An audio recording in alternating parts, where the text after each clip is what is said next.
లో గంట కట్టాలి. సో చంద్రబాబే చొరవ తీసుకోవాలి దీనికి. సార్ మోడీకి టాటా భగవత్ మాట కొత్త వాళ్ళకి ఛాన్స్ ఇస్తారా? ఇది చాలా పెద్ద ఎత్తున వైరల్ అవుతున్న అంశం. మోదీ గారిని మారుస్తున్నారు, కొత్త ప్రధానమంత్రి రాకపోతున్నారు, నిజమా? అంటే ఆయన ఒక మాట అన్నారు, ఎవరు భగవత్ పింగ్లే అని వాళ్ళ ఆర్ఎస్ఎస్ నాయకుడు ఒక ఆయన్ను తలుచుకునే ఒక సభ పెట్టి, పింగ్లే మంగత్రాం పింగ్లే అనుకుంటా, చాలా గొప్ప నాయకుడు, 75 ఏళ్ల తర్వాత ఉండకూడదు అని చాలా గట్టిగా చెప్పేవాడు.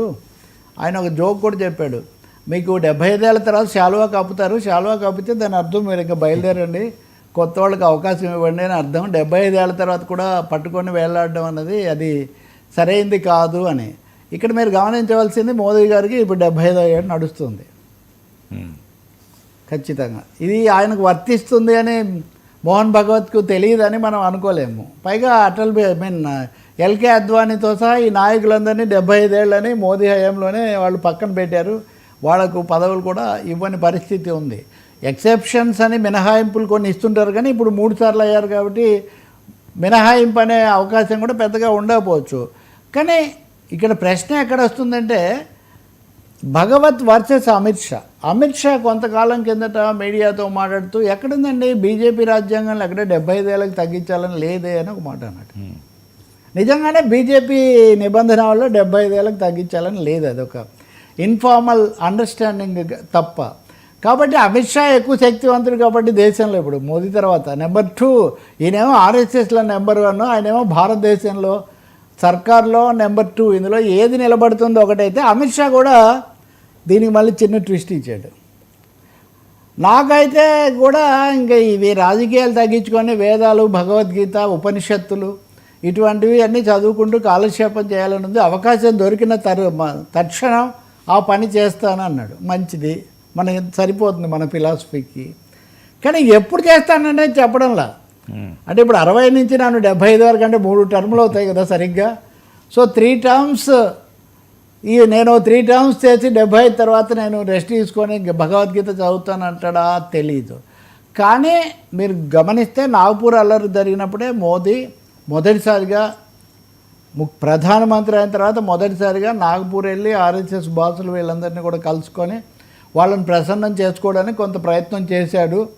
అలాగే నడ్డాను కూడా ఇప్పుడు ఇంటికి పంపించడానికి కారణం ఆయన ఆర్ఎస్ఎస్తో లెక్కలేదన్నట్టుగా ఆయన కూడా మాట్లాడారు అని లోపల చాలా ప్రకంపనలు అయితే నడుస్తున్నాయి. అందులో ఏమీ సందేహం లేదు. మోదీకి రీప్లేస్మెంట్ ఉందా ఇప్పుడు? అసలు అధ్యక్షుడికి రీప్లేస్మెంట్ ఎవరన్నదే ఇంకా తేలక, మహిళా నాయకురాలను పెట్టాలా, ఇట్లాంటివి నడుస్తూ ఉంటే. బట్ మోహన్ భగవత్ మటుకు ఖచ్చితంగా ఒక ఇండికేషన్ ఇస్తున్నారు, మోదీని మార్చాల్సిందే, ఆయన ఏజ్ బార్కు దగ్గరగా వచ్చేసారు అనే ఇండికేషన్ అయితే ఆయన చాలా స్పష్టంగా ఇస్తున్నారు. కాకపోతే మోహన్ భగవత్ను కూడా మార్చే పరిస్థితి ఇప్పుడు. వేరే 2-3 పేర్లు అక్కడ భయాజీ జోషి ఇలాంటి పేర్లు ఉన్నాయి, ఎవరు వస్తారనేది ఒకటి చూడాలి. కానీ బట్ ఎట్టి పరిస్థితుల్లో మోదీ మధ్యలో మారుస్తారా, చివరిలో మారుస్తారా? ఆగస్టు 15కి అని అది కూడా ఒకటి. దాని మీద సంజయ్ రౌత్ అని ఉన్నాడు కదా శివసేన, ఆయన ఎక్కువ వీళ్ళకి దగ్గరగా ఉంటాడు, తరచూ మాట్లాడుతూ ఉంటాడు కదా. ఆయన వెంటనే మోడీ అయిపోయింది అంతా ఆయనకు చెప్పేశారు, ఏదో మొండికి పడి ఉంటున్నాడన్న పద్ధతిలో ఆయన అక్కడ మాట్లాడుతున్నారు. శివసేన కూడా మోదీ అయిపోతే బీజేపీ తగ్గిపోతుందన్న పద్ధతిలోనే వాళ్ళు ఇద్దరు కూడా కలిసి రాజ్ ఠాక్రే, ఉద్ధవ్ ఠాక్రే శివసేనను మళ్ళీ బాగా బలోపేతం చేసుకోవాలని వాళ్ళు ప్రయత్నించటం. మనం ఇందాక హిందీ గురించి మాట్లాడాం చూడండి, మహారాష్ట్ర ప్రభుత్వం కూడా దీన్ని వ్యతిరేకించింది. మహారాష్ట్రలో బీజేపీ ప్రభుత్వం ఉంది. నేను పదే అంటుంటానే, బీజేపీ రాజును మించిన రాజభక్తి అని. దేవేంద్ర ఫడ్నవీస్ కంటే కూడా పవన్ కళ్యాణ్ గారు ఎక్కువ మాట్లాడుతున్న ఓ పరిస్థితి. సరే అది ఆ పాయింట్ అయిపోయింది. కానీ మోహన్ భగవత్ చేస్తుంది ఖచ్చితంగా ఒక సిగ్నల్, మోదీకి రెడ్ సిగ్నల్ లేకపోతే రిటైర్మెంట్ సిగ్నల్ అని మనం అనుకోవాలి. అది ఎప్పుడు ఎలా జరుగుతుంది? ఈ మధ్య మోదీలో కూడా ఆ ఉత్సాహం అవి చూస్తుంటే కొంచెం తేడా కొద్దిగా ఉంది. పైగా ఈ ఆపరేషన్ సింధూర్ అనేది చాలా బూస్ట్ అనుకుంటే అది కొంచెం బెడిసి కొట్టిన ఒక పరిస్థితి. ఆ వరుసగా ట్రంప్తో పెట్టుకున్న దీనివల్ల ఇప్పుడు చూడండి మీరు, ట్రంప్ను ప్రసన్నం చేసుకోవడానికి భారతదేశం మళ్ళీ ఒక ప్రతినిధి వర్గాన్ని పంపిస్తుంది. అదే బ్రెజిల్ అధ్యక్షుడు అయితే కనుక లులు 50% మేము పెంచుతున్నాం టారిఫ్స్ అని చెప్పేసాడు. ట్రంప్ అందరి మీద మేము ఇంకా చాలా విధిస్తున్నామని చెప్తున్నారు.